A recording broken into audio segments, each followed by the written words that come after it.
합니다. 할렐루야. 살아계신 하나님, 이 자리에 우리 함께 하시는 줄로 믿습니다. 우리 옆에 있는 사람 손을 꼭 잡고 축복하실래요? 예수님의 이름으로 사랑합니다. 네, 서로 또 축복 다 합시다. 옆에 바라보시면서 당신을 보니 살맛 납니다. 네, 이 인사를 왜 못하세요? 우리가 서로 만날 때마다 살맛 나죠? 네, 하나님 함께 하시기 때문에 그렇습니다. 세상에 아무리 힘들고 어려워도 문제 있어도 우리가 이 세상에 뭐 태어나고 싶어서 태어났나요? 나를 태어나게 하신 그분이 계시잖아요. 하나님 보내주셨으니까 하나님 하실 일이 있는 거 아니겠습니까? 그럼 우리는 그분만 바라보면 됩니다. 그러면 우리 인생 책임져 주시고 인도해 주시리라 믿습니다. 그래 그분을 바라보고 늘 우리는 살맛을 느끼는 거죠. 행복을 느끼고 감사가 넘쳐나는 겁니다. 세상을 보고 문제를 보고 연약한 나 자신을 볼 때에 살맛도 나지 않고 힘들고 어렵고 짜증나고 고통스러운 것이 많이 있습니다. 그분 바라볼 때에 소망이 넘쳐난다는 말씀입니다. 우리 시간 한번 기도하기를 원합니다. 그분을 바라보시면서 우주 만물을 창조하시고 우리 앞길을 열어주시고 답답한 우리 마음을 시원하게 뚫어주시는 그분, 우리 민족에 문제 있습니다. 하나님 해결해 달라고. 남북 통일 어려운 상황이 있지 않습니까? 언제까지 우리 대한민국이 남의 손에 의해서 나라가 이리 갔다 저리 갔다 해야 되겠습니까? 너무나도 그렇게 길들여진 나머지 스스로 뭔가 살아보겠다는 그런 의지가 너무 약해진 것 같아요.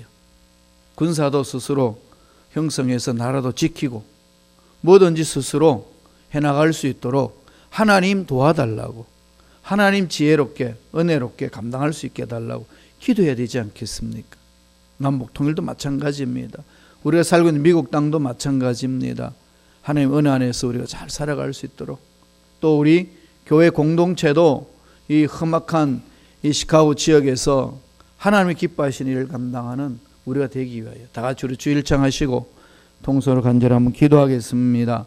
주여! 할렐루야. 하나님 아버지 감사와 찬양을 드립니다. 하나님께서 오늘 우리에게 성령으로 역사하여 주시고 일하여 주시니 감사합니다. 하나님 도와주시니 감사합니다. 하나님 자녀들이 와서 하나님께 예배드립니다. 만나 주시옵소서. 주여 말씀하여 주옵소서. 잘못된 것 통해 잡아갑니다. 돌이킵니다. 힘들고 어렵고 부족하고 연약하지만 하나님 믿고 왔습니다. 하나님 앞에 매달립니다. 하나님이 함께 하셔서 만나 주시고 말씀해 주시면은 우리 모든 어려운 상황도 능히 감당할 줄로 믿습니다. 주여 역사하여 주옵소서. 우리에게 생명을 주신 하나님, 우리 앞길을 열어주시는 하나님, 우리가 힘들고 어려운 중에서도 하나님의 능력 안에서 잘 감당할 수 있도록 인도해 주실 줄로 믿습니다.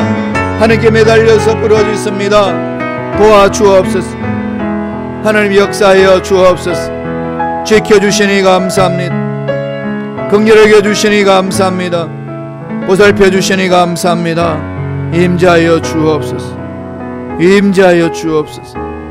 할렐루야. 할렐루야. 하나님을 찬양합니다. 임하소서. 강하게 임하여 주옵소서. 믿습니다. 살아계신 하나님, 오늘도 어김없이 새로운 생명을 연장시켜 주신 은혜에 감사와 찬양을 드립니다. 순간순간 우리의 삶이 왜 연장되어야 되는지 우리는 알 수 없지만 하나님이 우리를 향하신 뜻이 있기 때문에 연장시켜 주셔서 천국보다는 이 지상에서 살게 해주시는 그 하나님의 놀라운 뜻이 있는 줄로 믿습니다. 주여 우리가 그 뜻을 깨달을 수 있고 그 뜻에 집중할 수 있도록 우리 마음을 사로잡아 주옵소서. 비록 연약하고 우리가 어리석고 우리 앞날에 여러 가지 어려운 문제들로 인하여서 많은 고통을 당하고 고난이 있단다 할지라도 나와 함께 하시는 하나님, 문제보다도 크신 하나님, 그분이 만져주시면은 우리 모든 고통스럽고 고난스러운 이 문제도 해결되는 역사가 일어날 줄로 믿습니다. 이 믿음으로 다시금 주님 발 앞에 엎드려 통회자복하며 부르짖습니다. 죄를 씻어주시고 정결케 하여 주시고 하나님 거룩한 보좌 앞에 당당히 설 수 있는 우리가 되게 축복하여 주옵소서. 우리 민족의 문제도 하나님 만져주시면 해결되는 역사가 일어날 줄로 믿습니다. 이 미국 땅의 여러 문제도 하나님 심판받을 수밖에 없는 중에도 진노 중에 긍휼을 잊지 아니하시는 하나님의 은혜로 다시금 회복되는 은혜가 임하는 줄로 믿습니다. 믿고 구할 때에 주여 만나 주옵소서. 우리 순범시카교회를 향하신 하나님의 놀라운 뜻을 우리가 바라보며 달려갑니다. 뜻을 향하여 달려가는 우리 모두에게 성령의 놀라운 기름 부으심을 함께하여 주셔서 우리 개인의 모든 삶에도 하나님께서 흡족하게 은혜를 더하여 주시고 물질의 복도 더하여 주시옵시고 참으로 행복을 맛볼 수 있는 삶이 될 수 있도록 역사하여 주옵소서. 감사하고 예수님 이름으로 기도드리옵나이다. 아멘. 함께 봉독했던 말씀 중심으로 오직 성령으로 라는 제목으로 은혜 말씀을 나누겠습니다. 우리나라에 복음이 들어온 지 얼마 안 되었을 때에 교회도 너무 빈약하고 아주 초라했을 때 상황입니다. 그 당시에 하나님께 귀히 쓰임을 받았던 목사님이 계셨습니다. 영성가였던 또 부흥사이셨던 이영도 목사님, 감리교회 목사님이셨습니다. 저는 지금까지도 그분의 일화에 대해서는 사라지지 않습니다. 제 머릿속에 남아있어요. 어떤 얘기가 있었냐면은 만주 용정에 있는 신학교에 그 동기이자 형 같았던 이호빈 목사님께서 목회를 하셨는데 거기에 이영도 목사님을 초청을 했습니다. 부흥회를 인도해달라고 초청을 했습니다. 그래서 다 준비하고 찬양하고 많은 성도들이 이렇게 예배당에 모였습니다. 그런데 설교하기 전에 이젠 다 찬양하면서 또 기도도 하고 그렇게 하지 않습니까? 그러니까 아무래도 강사님이 강단에 올라오지 않습니다. 얼마나 답답하겠어요. 무슨 일이 있나 싶어서 이호빈 목사님이 이영도 목사님을 이렇게 살펴봤습니다. 그러니까 강단에 올 생각은 안 하고 이 밑에서 무릎을 꿇고 기도하고 있습니다. 사인을 보냅니다. 때가 됐다고. 요지부동이에요. 그래서 이제 목사님이 단상에 올라가가지고 이제 목사님의 말씀을 들을 시간입니다. 라고 하는 그때에 쪽지가 하나 올라왔습니다. 그 쪽지가 이영도 목사님이 이호빈 목사님에게 올려보낸 쪽지였습니다. 뭐라고 썼나 하면은 형님, 오늘은 주님께서 말씀을 주시지 않습니다. 그러고 나서 안 올라왔어요. 어떻게 됐을까요? 성도님들이 그냥 기도하고 찬양하다가 시간이 이렇게 흘러서 다 돌아갔습니다. 그날은 그렇게 부흥성회가 끝났습니다. 둘째 날 되었어요. 둘째 날에 이영도 목사님이 강단에 쓰셨는데 성령께서 기름을 부어주셔서 그 말씀을 선포하시는 그 말씀으로 그 모든 그 심령들이 깨어지고 녹아지고 놀라운 성령의 역사를 체험한 그 얘기입니다. 그분이 하시는 얘기가 그거였습니다. 우리 신앙생활이 뭐겠습니까? 우리 신앙생활은 하나님이 해주시는 것을 보고 따라가는 것 아니겠습니까? 목사가 설교하는 게 뭐겠습니까? 하나님께서 가르쳐 주시는 그 말씀을 선포하는 것 아니겠습니까? 하나님이 주시지 않는다면 선포하지 말아야 되는 것이 목사의 삶 아니겠습니까? 우리 모든 삶은 성령이 오셔야 하는 것이고 성령으로 충만하게 체험해야 우리가 하나님의 볼바로 설 수 있는 것 아니겠습니까? 이렇게 말씀을 선포하셨고 그 놀라운 부흥성에는 정말로 위대한 성령 역동 역사가 일어났습니다. 그 얘기가 지금까지도 제 가슴에 늘 떠나지 않습니다. 성령께서 하시는 말씀에 순종하고 따라갈 수 있는 영적인 민감성, 그걸 하나님 말씀해 주시 아니하시면은 난 더 이상 말할 수 없다라고 말할 수 있는 그 용감함. 이게 하나님 앞에 쓰임 받는 일꾼들의 모습이 아닌가 그렇게 늘 마음속에 되새겨 봅니다. 여러분 신앙생활에 있어서 영적인 흉내 내는 것은 어렵지 않습니다. 정말 어렵지 않아요. 정말 거룩한 척 할 수 있고 정말 하나님의 말씀을 받은 것처럼 말할 수 있습니다. 참 쉽습니다. 그러나 영적으로 산다는 것은 그렇게 만만하지 않습니다. 다 체험한 것 아니겠습니까? 성도의 삶이라는 게 뭘까요? 성령 인도를 받는 거 아닐까요? 성령의 인도를 받지 않고 행하는 그 자체가 무슨 생명이 있겠습니까? 저와 여러분의 삶에 있어서는 오직 우주 만물을 창조하신 전능자 성령 하나님의 인도를 받고 가는 삶을 살아갈 때, 그렇게 하나님 일을 할 때에 하나님이 기뻐하시는 열매를 맺는 것 아니겠습니까? 이게 우리의 신앙생활의 핵심이요, 저의 목회생활의 핵심이 되어야 된다고 늘 그렇게 생각하며 갑니다. 여기에 대해서 우리는 성령의 음성에 민감해야 된다는 메시지입니다. 성령으로 행할 때에 오늘 본문의 말씀은 우리의 삶에 어떤 것이 일어난다고 말씀을 해 주시나요? 사도 바울이 고린도 교인들에게 보낸 편지 속에 담겨져 있습니다. 성령의 인도함을 받고 나가는 저와 여러분 삶에 무엇이 일어날까요? 첫째로 하나님의 깊은 것을 깨달을 수 있다는 겁니다. 성령님이 하시는 것은요, 하나님의 영적인 깊은 세계를 깨닫게 해주신다는 거죠. 하나님이 그렇게 만들어 주십니다. 하나님의 깊은 영적 세계를 누가 알 수 있을까요? 학위를 받아서 하나요? 신앙의 연조가 깊어서 하나요? 그거하고 좀 다른 면이 있죠. 하나님의 영적인 깊은 것을 통달할 수 있는 것은 오늘 바울이 이럴 때 가능하다고 가르쳐 주는 게 고린도전서 2장 10절의 말씀입니다. 우리 말씀을 한번 펼쳐보세요. 우리 자막을 통해서 천천히 한 목소리 읽겠습니다.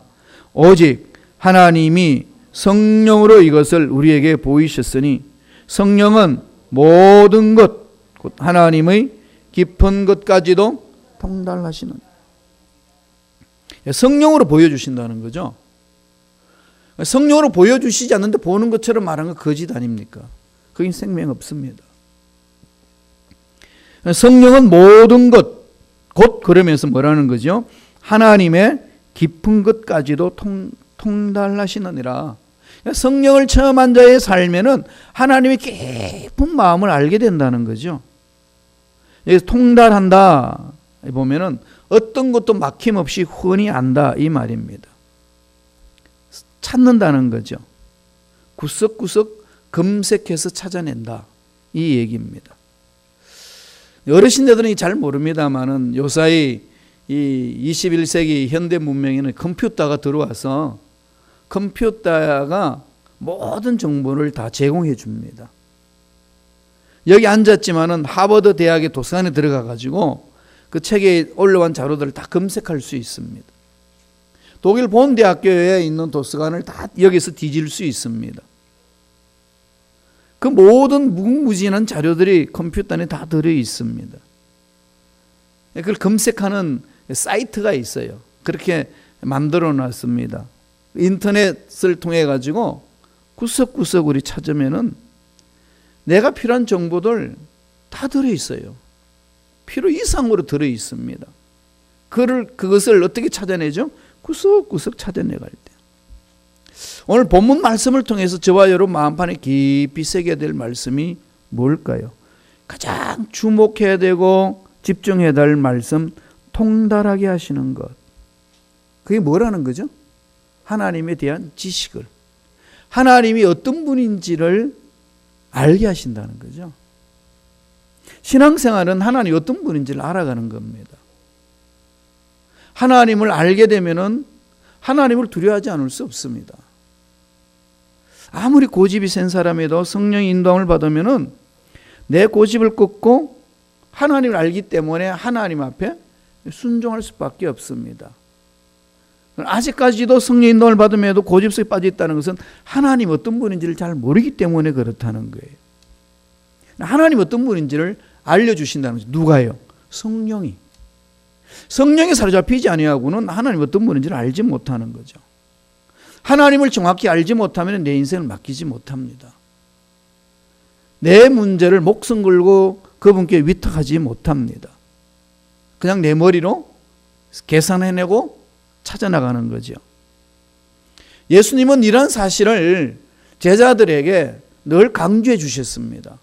십자가 지시고 부활 승천하시기 전에 제자들에게 말씀을 가르쳐 주면서 내가 십자가를 지고 죽어야 되는데 너희들하고 같이 있을 수 없다.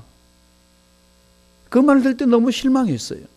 실망하고 있는 그 제자들에게 주님이 말씀을 던져줍니다. 낙심하지 마라.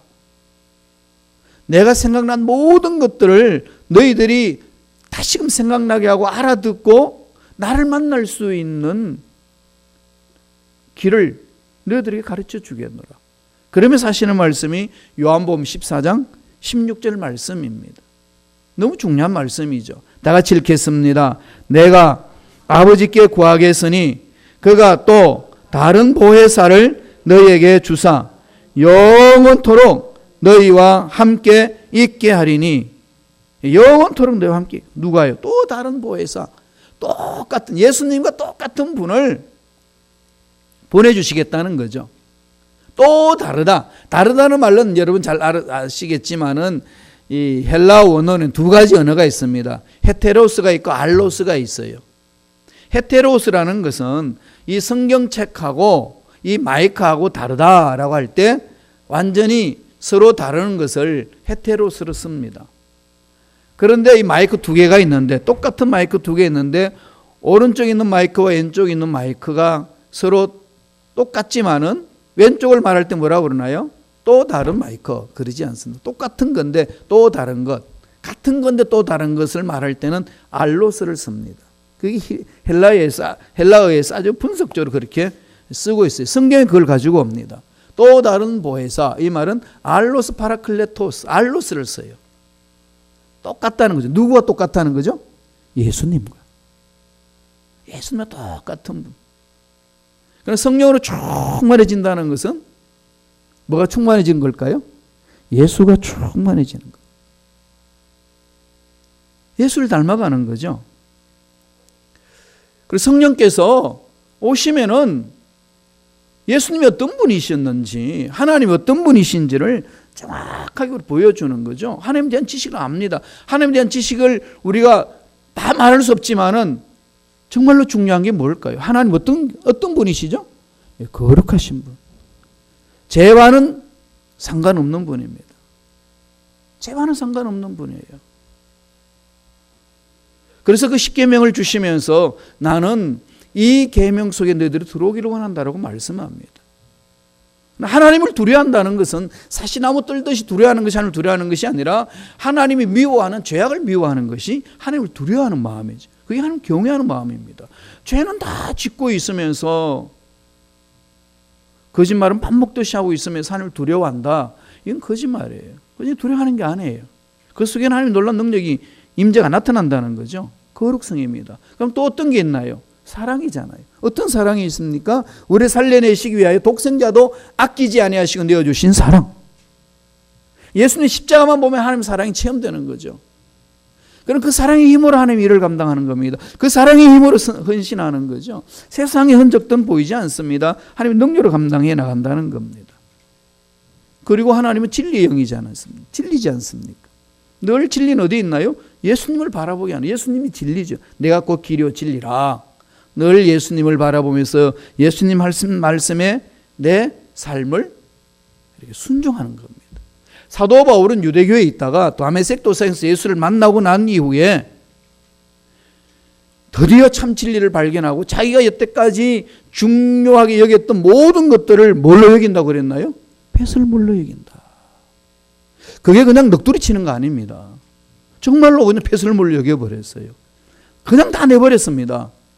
왜요? 참 진리가 예수 그리스도라는 사실이 자기 마음판에 새겨져 있기 때문에 세상 것들이 온데간데 없다는 거지요. 이거 어떻게 할 수 있나요? 성령으로 인도할 때, 성령의 인도함을 받을 때에. 그러면은 하나님이 어떤 분이신지를 알게 되고 하나님의 깊은 그 영적 세계를 체험할 수 있다는 겁니다. 성령 인도함을 받아서 하나님이 나를 향하신 뜻, 그다음에 우리 순복음 시카고 교회를 통해서 하시고자 하신 하나님 놀라운 뜻을 찾아내시고 그 일에 순종함으로 하나님을 기쁘시게 하는 저와 여러분 되기를 축원합니다. 너무나도 중요한 부분들이죠. 이런 복이 있어야 돼요. 하나님이 가르쳐 주시는 그 은혜 속에 깊이 잠기는 그 복이 들어가야 올바른 신앙생활을 할 수 있습니다. 믿습니까? 왜 아멘 안 해요? 믿습니까? 그럼요. 이런 건 내 거라고 받아 먹어야 돼요. 이게 없으면요 신앙생활 안 됩니다. 두 번째, 영으로 우리가 순종해 나가면 무슨 일이 날까요? 영적인 분별력을 갖게 합니다. 분별력이 참 중요하잖아요. 이 시대는 정말 분별력이 너무나도 중요합니다. 영적이라는 말, 이건 뭘까요? 하나님과 인격적인 관계를 맺어나가는 걸 말합니다. 하나님과 깊은 교제를 이루는 거죠. 영적인 것과 영적인 것처럼 보이는 것을 여러분 구분할 줄 아셔야 돼요. 많이 속습니다. 나는 교회에서 이런 것이 올바르다는 것을 아는 것이 영적인 삶을 사는 것이 아닙니다. 그건 다른 거예요. 그냥 알 뿐이에요. 교회 생활을 익숙해서 알 뿐이지 실질적으로 영적 생활 속에 들어가지는 못한다는 겁니다. 여기에 우리 착각이 많이 있는 거지요. 그러니까 오늘날 우리 성도님들이 신앙생활하면서 주로 이제 인터넷으로 많이 열려져 있으니까 귀에 듣고 싶은 것만 골라서 듣잖아요. 여러분 설교를 어떤 설교를 다 좋아하시나요? 어떤 인터넷 방송 설교를 들으시나요? 내 귀에 좋은 걸 찾아서 듣지. 내 속을 뒤집어 놓는 거. 내 마음을 찢어 놓는 거. 이런 부분들은 자꾸 피하고 싶은 마음이 있습니다. 그게 말세 일어나는 현상이에요. 그래서 방송 설교로 우리가 열심히 선교해야 되는데 그게 참 폐단이 있습니다. 사람을 하여금 가려운 귀만 긁도록 만들어주는 그런 일이 비일비재하게 일어나는 거죠. 수많은 설교들이 이 지구촌에 쏟아져 나오는데도 오늘날 성도들은 초대교회 성도들만큼 그렇게 변화되지 않는 모습은 어디서 찾아야 될 것인가. 이건 저와 여러분들이 깊이 되새겨야 부분이죠. 오늘 사도 바울이 고린도 교인들에게 문제를 샅샅이 뒤지면서 이야기를 합니다. 영적인 것과 영적인 것처럼 보이는 것을 구분해서 살라. 참으로 영적인 삶을 살아내라는 거죠. 영적인 삶을 살아낼 때 하는 깊은 은혜 속에 잠길 뿐만 아니라 하나님의 베풀어 주신 은혜 속에서 승리하는 삶을 살 수 있다는 얘기입니다. 그래서 육적인 사람과 영적인 사람에 대해서 사도 바울은 구체적으로 이렇게 표현을 해냅니다. 고린도전서 2장 13절 14절이에요. 다 같이 우리 자막을 통해서 천천히 읽으면서 묵상하겠습니다. 우리가 이것을 말하거니와 사람이 지혜가 가르친 말로 아니하고 오직 성령께서 가르치신 것으로 하니 영적인 일은 영적인 것으로 분별하느니라. 육에 속한 사람은 하나님의 성령의 일들을 받지 아니하나니 이는 그것들이 그에게 어리석게 보임이요 또 그는 그것들을 알 수도 없나니 그러한 일은 영적으로 분별되기 때문이라. 영적으로 분별되기 때문에 영적인 일은 육적인 생각으로 분별이 안 된다는 거죠. 그러니까 영적으로 성령 인도를 받지 않으면 분별이 안 된다는 겁니다. 분별이 안 되고 그것이 내 인생을 만족하고 행복하는 것처럼 착각하면서 갈 수밖에 없다는 이 얘기입니다. 육적인 사람은 성경에서 뭐라고 이야기하나요? 자신의 욕구에 의해서 지배를 받는 사람. 그리고 딸려가는 거죠. 모든 것이 현실의 문제에 끌려다니는 사람을 육적인 사람이라 그럽니다. 영적인 사람은 뭘까요?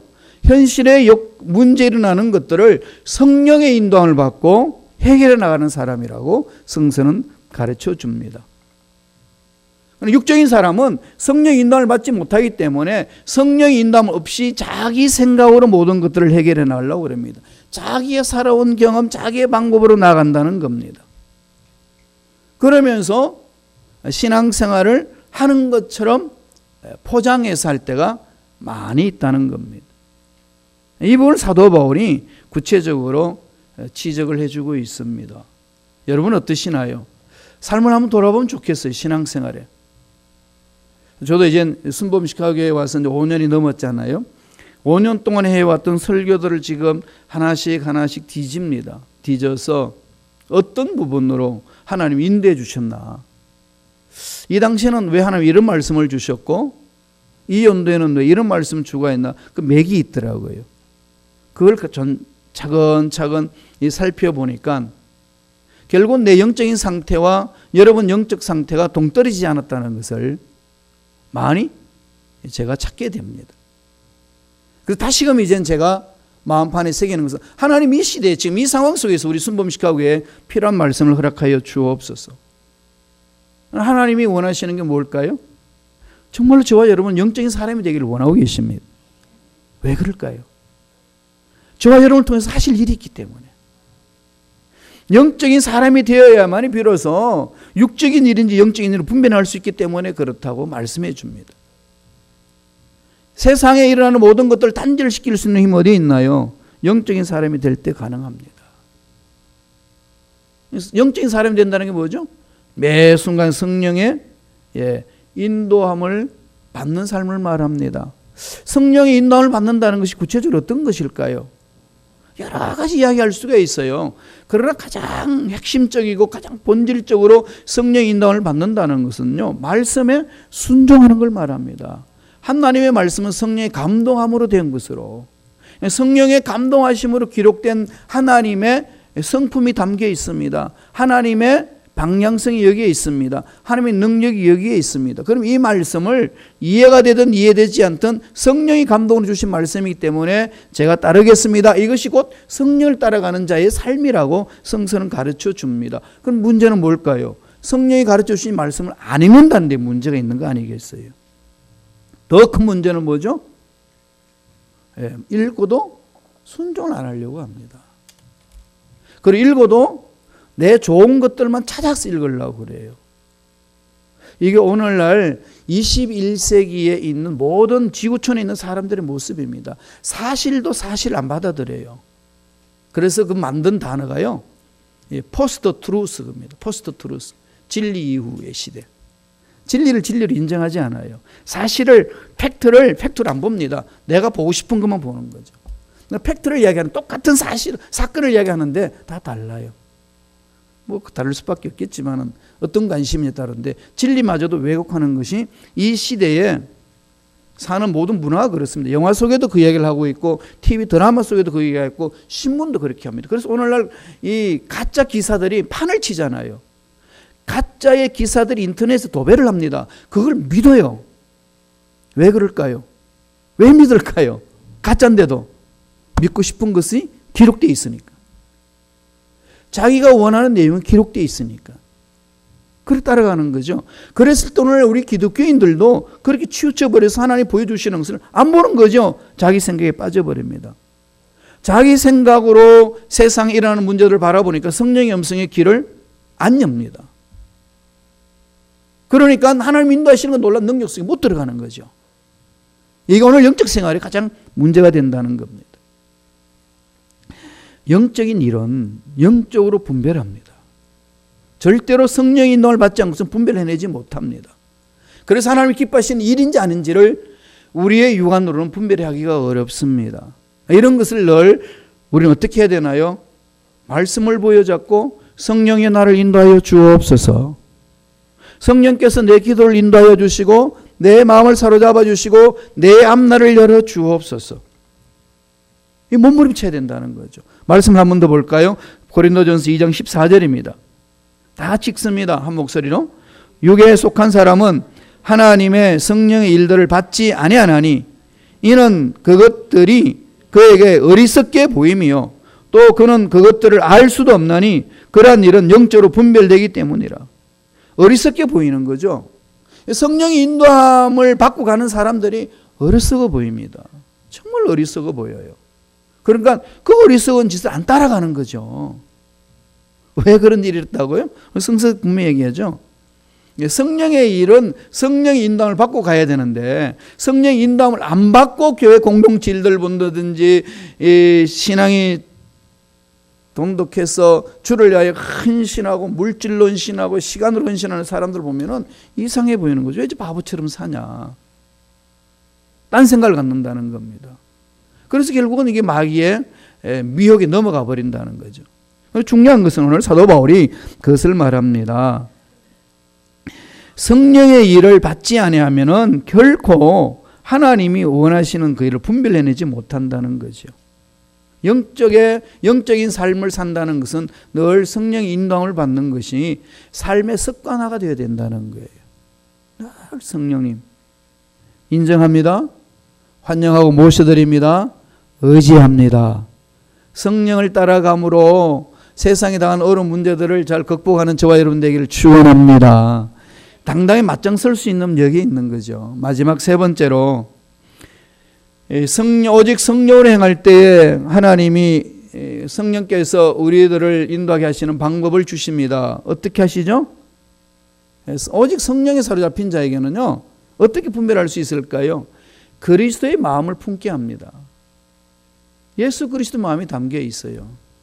그래서 예수를 믿고 예수를 닮아가는 자는 예수의 향기가 나잖아요. 예수님 앞에 올바로 사느냐 못 사느냐의 분별력은 딱 두 가지를 하면 됩니다. 우리가 하는 말을 들어보면 알아요. 말 속에 믿음이 있잖아요. 그 다음에 그 사람 마음을 보면 압니다. 마음은 잘 못 보잖아요. 얼굴 속에 드러납니다만은 영적으로 깊이 들어가지 않고서는 그 마음을 깨뜨려 볼 수 없는데 우리가 그 마음을 알 수 있는 것은 말이에요. 말과 눈빛이잖아요. 말입니다. 그래서 성령님이 오셨을 때에 제일 먼저 우리를 사로잡아 준 게 혀예요. 혀. 말을 바꿔놓는 거거든요. 성령의 인도함을 받는 사람은 말이 다릅니다. 말이 달라요. 이건 끊임없이 우리가 훈련해야 됩니다. 훈련을 하고 말씀 안에서 내 혀를 사로잡고 내 혀가 말씀에 사로잡힌 혀가 성령의 인도함을 받을 수 있도록 늘 성령님 인정하고 환영하고 모셔드리고 의지하는 겁니다. 그런 말 속에 뭐가 담겨 있을까요? 그리스도의 성품이 담겨 있습니다. 오늘 바울이 그걸 가르쳐줘요. 고린도전서 2장 15절 16절입니다. 다 같이 한번 천천히 읽어보겠습니다. 한 목소리 읽습니다. 신령한 자는 모든 것을 판단하느니 자기는 아무에게도 판단을 받지 아니하느니라. 누가 주의 마음을 알아서 주를 가르치겠느냐. 그러나 우리가 그리스도의 마음을 가졌느니라. 그리스도의 마음을 가졌다 담대할 수 있는 게 뭐라고요? 성령의 인도를 받으니까. 그죠? 오직 성령으로 감당하니까. 사람이 하나님 올바로 서 있느냐 마느냐 이 분별력은요 딴 거 없어요. 그 마음이 어떤 마음이냐는 거예요. 그리고 어떤 말을 하느냐는 거죠. 그래서 오늘날 많은 현대 그리스도인들이 뭔가 영적이다, 계시를 받았다, 내가 하나님으로부터 계시를 받았다 이 말하면 껍북 죽어요. 왜 그럴까요? 그런 사람 잘 분별 안 하려고 그럽니다. 내가 그런 체험을 안 해봤고 나와는 너무나도 먼기 때문에 그 말만 하면은 그분이 되게 신령한 것처럼 보여가지고 그냥 분별도 안 하고 그냥 그 말을 받아들일 때가 많습니다. 오늘 사도 바울이 가르쳐 줘요. 분별하라고. 어떻게 분별한다고요? 아무리 성령 충만을 해도 아무리 자기가 하나님 앞에 올바로 서 있다 해도 말을 들어보면 알아요. 서 있는지 안 서 있는지. 정확히 압니다. 그걸 분별하세요. 괜찮아요. 그건 정죄하는 거 아닙니다. 정죄하는 것하고는 달라요. 분별하는 건데. 정확히 분별하셔야 돼요. 말실 때 분별해내세요. 그리고 그런 말들은 무시해도 돼요. 하나님이 기뻐하시는 사람은요, 그 마음에 성령을 부어주셔서 그리스도의 마음이 푹 잠기게 합니다. 그래서 바울이 빌립보 교인들한테 그러잖아요. 너희는 이 마음을 품어라. 그리스도의 마음이라. 하나님이신다. 하나님 인정하지 하나님으로 살지 않고 종으로 살았다. 이 마음을 품어라. 이게 그리스도인이다. 이런 거죠. 세상은 가짜가 판을 칩니다. 중국은 특별히 워낙 짝퉁이 많아가지고 가짜 예수를 만들는지도 몰라요. 그럼 중국만 그럴까요? 현대 국가들이 얼마나 현대 지금 이 교회에서 신앙생활 한다는 사람들이 자기 머릿속에 가짜 예수를 만들어 놔놓고 예수 이름만 부를 뿐이지 예수님이 아닌 것을 따라간다는 겁니다. 그러면은 또 냉철하게 저 여러분들 뭘 세게 되나요? 참 예수님이 어떤 모습인지 찾아야 되죠. 이게 말씀 속에 있어요. 주님이 영적으로 말씀을 하시면서 우리가 주님도 압니다. 하나님도 압니다. 막 이렇게 했더니 다 아냐 너희들? 귀신도 알고 떠든다. 귀신도 알고 떠든다. 그런데 귀신들은 하나님 말씀 안 따르는 거죠. 사탄들은 하나님 말씀 안 따릅니다. 다 안다고 이야기해요. 이게 저와 여러분이 함정에 빠질 수 있습니다. 이런 부분들을 정확하게 분별해서 어떻게 할까요? 날마다 예수님, 내 마음에 예수님 마음이 충만해야 된다는 거예요. 바울이 로마 교인들에게도 이런 말을 합니다. 로마서 8장 9절 한번 읽어보실까요? 다 같이 한 목소리 천천히 읽겠습니다. 만일 너희 속에 하나님의 영이 거하시면 너희가 육신에 있지 아니하고 영에 있나니 누구든지 그리스도 영이 없으면 그리스도의 사람이 아니라, 아주 그냥 강하게 선포하셨죠. 그리스도의 영이 없으면 그리스도의 사람이 아니다. 다시 말씀드리면은 영적인 사람으로 모방은 할 수 있을는지 모르지만, 흉내는 낼 수 있을는지 모르지만은 영적으로 삶을 살아내지 못한다는 거죠. 여기는 능력 없습니다. 기적이 없는 거죠. 제가 날마다 통해 자복하는 것은 이 부분이에요. 하나님, 참으로 저도 그렇고 우리 성도님들도 그렇고 영적으로 모방하는 삶이 아니고 흉내내는 삶이 아니고 정말로 예수를 만나고 예수를 닮아가는 삶이 되게 하여 주옵소서. 그분은 우주 만물을 창조하신 분이고 우리의 모든 문제를 해결해 주시는 분이십니다. 그분이 풀지 못할 부분이 없다는 거죠. 그분을 믿고 따라가는 삶, 그분만이 내 인생의 문제의 해결자이십니다라고 전적으로 신뢰하고 따라가는 삶이 바로 죽으면 죽으리라 결단하고 가는 신앙 아니겠습니까? 많은 주의종들이 하나님께 쓰임 받다가 이렇게 실족할 때 많습니다. 왜 그럴까요? 성령 안 따르기 때문에 그렇습니다. 딴 거 없어요. 성령을 안 따르면 뭘 따르죠? 돈을 따릅니다. 돈을 따르고 싶은 욕구가 많아요. 왜냐하면요, 사람을 올바로 교육시키는데도 돈이면 되고요, 교회를 올바로 세우는 것도요, 올바로 세운다는 말은 좀 어폐가 있습니다만, 교회를 그냥 이렇게 그럴듯하게 보기 좋게 건물도 짓고 프로그램도 만들고 하려면 돈이 필요해요. 아프리카 캔에 우물 팔려면 뭐가 돈 필요하나요? 주여 우물이 파져질 줄로 믿습니다. 고함만 지른다고 파지나요? 믿으면은 팔 수 있도록 돈을 내야 되잖아요. 어떨 때는 돈이 더 앞서는 것 같아요. 이런 걸 몇 번 경험하고 보면은 저도 모르게 그게 순간적으로 판단이 흐려질 때가 너무 많이 있습니다. 차라리 하나님 앞에서 죽으면 죽겠습니다. 이겁니다. 성도가 뭘까요? 성도는 사람 말을 따라다니는 사람이 아닙니다. 담임 목사 말을 따르는 사람이 아닙니다. 성도는 뭐라고요? 하나님 말씀을 따르는 사람들입니다. 거룩한 말씀을 따르는 사람을 성도라 그럽니다. 거룩한 세인트라고 표현했잖아요. 그럼 담임 목사가 하나님 말씀 안 따르면요, 담임 목사 따르지 마세요. 정말이에요. 그러나 담임 목사가 하나님 말씀에 따르고 여러분들 하나님 말씀 따르지 결심하면은 우리 하나가 되어서 그 일을 감당해야 됩니다. 그게 성도예요. 이 일을 마음판에 새기라는 것이 오늘 사도 바울이 우리에게 가르쳐 주신 메시지입니다. 그래서 처음에는 제가 순범식하게 와가지고 사람을 좀 변화시켜야 되겠다는 이런 거룩한 욕심을 가졌는데 하나님한테 되게 혼났습니다. 네가 뭐라고 사람을 변화시키려고 그러냐? 너는 물러나. 너는 그냥 내 말에 순종하는 거야. 죽든지 살든지 흥하든지 쇠하든지 네가 해야 될 일은 내 말에 순종하는 거야. 변화는 내가 하는 거야. 변화시키는 것은 내가 하는 거야. 주위에 있는 모든 사람들 여러분 변화되는 모습을 자꾸 변화시키고 싶잖아요. 그렇지 않나요? 그런 욕심이 생기죠. 내려놓으라는 거죠. 저는 왜 저럴까? 그러지 말라는 겁니다. 우리는 모두가 하나님의 말씀에 순종하는 거죠. 하나님의 말씀 살아있습니다. 죽은 자도 살려내십니다. 그럼 그분이 만지시면은 변화 안 될까요? 저는 확신하면 됩니다. 성령이 만져주시면 안 될 일이 없다는 얘기죠. 그래서 결심해야 됩니다. 전적으로 나는 성령의 인도함을 받고 신앙생활 하리라. 하나님의 일을 감당하는 일꾼이 되리라. 그런 결심을 하면서 하나님의 일을 감당하는 저와 여러분이 되어야 될 줄로 믿습니다. 그 은혜가 넘쳐나길 간절히 축원합니다. 기도하겠습니다. 하나님 아버지, 감사와 찬양을 드립니다.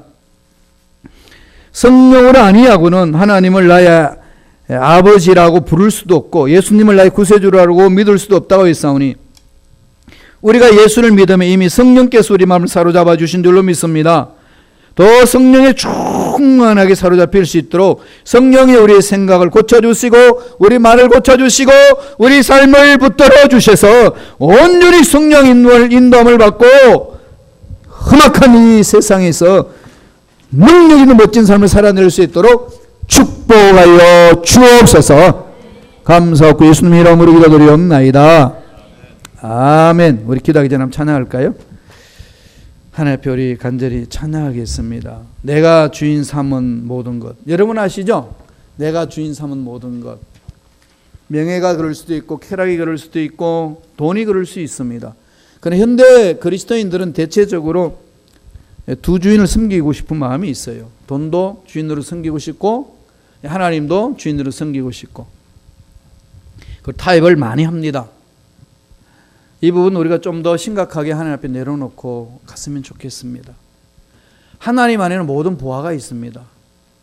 하나님 안에 모든 보화가 들어있어요. 예수 안에 우리가 필요한 돈이 다 그 안에 있습니다. 정말로 그러냐고 믿느냐는 거죠. 이게 중요하지 않습니까? 다 내려놓고 우리 하나님 앞에 가까이 가겠습니다. 찬양합니다. 내가 주인 삼은 모든 것 내려놓고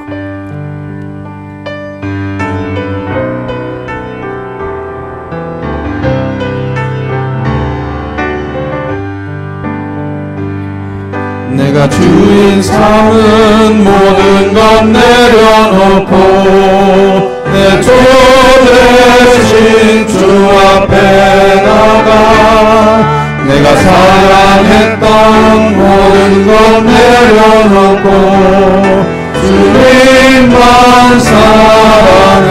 내가 주인 삼은 모든 것 내려놓고 내가 주인 삼은 모든 것 내려놓고 내 주 대신 주 앞에 나가 내가 사랑했던 모든 것 내려놓고 주님만 사랑해. 주 사랑 거친 풍랑에도 깊은 바다처럼 나를 잠잠케 해. 주 사랑 내 영혼의 반석 그 사랑 위에서 내가 주인 삼은 모든 것 내가 주인 삼은 모든 것 내려놓고 내 죄 대신 주 앞에 나가 내가 사랑했던 모든 것 내려놓고 주님만 사랑해. 내가 주인 삼은 내가 주인 삼은 모든 것 내려놓고 내 죄 대신 주 앞에 나가 내가 사랑했던 모든 것 내려놓고 주님만 사랑해. 주 사랑 거친 풍랑에도 깊은 바다처럼 나를 잠잠케 해. 주 사랑 내 영혼의 반석 그 사랑 위에서 주 사랑 거친 풍랑에도 주 사랑 거친 풍랑에도 깊은 바다처럼 나를 잠잠케 해. 주 사랑 내 영혼의 반석 그 사랑 위에서 주 사랑 거친 풍랑에도 주 사랑 거친 풍랑에도 깊은 바다처럼 나를 잠잠케 주소서. 내 영혼의 완성 그 사랑 위에 서리. 정의 주님을 바라봅니다. 주님의 사랑은 거친 풍랑에도 깊은 바다처럼 우리 마음을 잠잠케 할 수 있는 능력이 있습니다. 우리의 영혼의 반석이 됩니다. 그렇게 되기 위해서는 우리의 주인이 하나님이셔야만 가능합니다. 성령이 나를 지배하셔야만 가능합니다.